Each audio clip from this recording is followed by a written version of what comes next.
ایک دفعہ سلطان صلاح الدین ایوبی اپنے کمرے میں موجود تھے کہ ایک لڑکی نے ان پر بدکاری کا الزام لگا دیا کہ سلطان نے میرے ساتھ زیادتی کی ہے۔ سلطان صلاح الدین ایوبی نے اسے اکیلے پا کر اس کے ساتھ زبردستی کرنے کی کوشش کی۔ پورے مصر میں یہ بات آگ کی طرح پھیل گئی۔ تمام لوگ حیران تھے کہ سلطان اس طرح کا کام کیسے کر سکتا ہے۔ کسی کو یقین نہیں آتا تھا، کوئی کچھ کہتا اور کوئی کچھ کہتا۔ اگلی صبح سلطان نور الدین زنگی کی موجودگی میں قاضی ابن ارسطو نے یہ مقدمہ سننا تھا اور سلطان صلاح الدین ایوبی پر فرد جرم عائد ہونے کے بعد سزا سنائی جانی تھی۔ وہ دن ایوبی خاندان کے لیے بہت ہی عجیب دن تھا۔ لوگ بڑی بے تابی سے اس لمحے کا انتظار کر رہے تھے۔ سورج طلوع ہو چکا تھا۔ سلطان نور الدین زنگی اپنے دربار میں آ چکا تھا اور اس کے بائیں جانب قاضی ابن ارسطو کا تخت تھا اور نیچے صلاح الدین ایوبی ہاتھ باندھے کھڑے تھے۔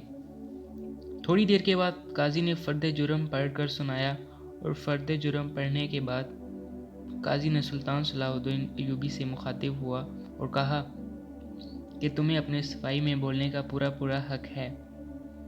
قاضی کی بات ختم ہوتی سلطان صلاح الدین ایوبی رحمۃ اللہ علیہ نے قاضی سے مخاطب ہوتے ہوئے کہا، قاضی صاحب میں نے کچھ نہیں کیا۔ یہ سنتے ہی قاضی صاحب نے حکم دیا کہ اس لڑکی کو حاضر کیا جائے۔ لڑکی دربار میں حاضر ہوئی۔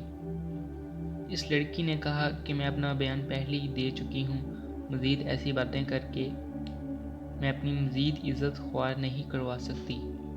بخار بہت زیادہ ہونے کی وجہ سے سلطان صلاح الدین ایوبی کا چہرہ زرد ہو رہا تھا اور ہاتھ کانپ رہے تھے۔ دیکھ کر مجمع کو یوں لگ رہا تھا کہ سلطان صلاح الدین ایوبی ہی قصوروار ہے، اس نے ہی یہ جرم کیا ہے۔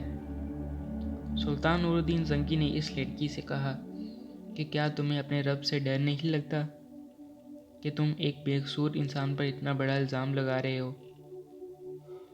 تھوڑی دیر بخوبی سوچنے کے بعد لڑکی رونے لگی اور کہا، میں تمام مجمع کے سامنے اللہ کو حاضر ناظر جان کر کہتی ہوں کہ سلطان صلاح الدین ایوبی بالکل بے قصور ہے۔ سارا گناہ میرا ہے۔ یہ سن کر سارے حیران رہ گئے۔ اس کے بعد قاضی نے شریعت سے کہا کہ آخر ایسی کیا وجہ تھی کہ تم نے صلاح الدین ایوبی پر اتنا گھٹیا الزام لگایا؟ تو لڑکی نے اپنی آنکھیں جھکا لی۔ جب سلطان نور الدین زنگی رحمۃ اللہ علیہ نے لڑکی کی طرف دیکھا تو اس نے کہا، اے میرے سلطان، میں جانتی ہوں کہ مجھ سے بہت بڑا گناہ ہو گیا ہے، لیکن یہ سب کام کرنے کے لیے میں مجبور تھی۔ سلطان نور الدین زنگی نے پوچھا کہ بتاؤ تمہیں اس کام کے لیے کس نے مجبور کیا؟ تو اس لڑکی نے امیر ابن معلوم کی طرف اشارہ کرتے ہوئے کہا کہ اس مرد نے مجھے یہ سب کرنے کے لیے مجبور کیا۔ یہ سب سنتے ہی تمام درباری امیر ابن معلوم کو غصے کی نظروں سے دیکھنے لگے۔ نور الدین زنگی نے کہا کہ کل معلوم ہو جائے گا کون بے گناہ ہے اور کون گناہ گار۔ اس کے بعد سلطان نور الدین زنگی نے اس لڑکی کو اپنے کمرے میں بلایا اور پوچھا کہ بتاؤ اصل ماجرا کیا ہے؟ لڑکی نے کہا کہ مجھے اس نے یہ سب کرنے کے لیے کہا تھا اور بدلے میں انعام دینے کا وعدہ کیا تھا۔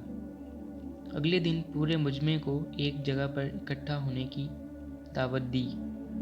یہ دعوت اس لیے تھی کہ قاضی ابن معلوم کو سزا سب کے سامنے دکھائی جائے۔ تمام لوگ بڑی دور سے امیر ابن معلوم کی حالت دیکھنے کے لیے آئے۔ جب اس میدان میں لایا گیا تو سخت زنجیروں میں جکڑا ہوا تھا۔ اس کے بعد سب کے سامنے اس کا سر قلم کر دیا گیا اور وہ اپنے انجام تک پہنچ گیا۔ جزاک اللہ۔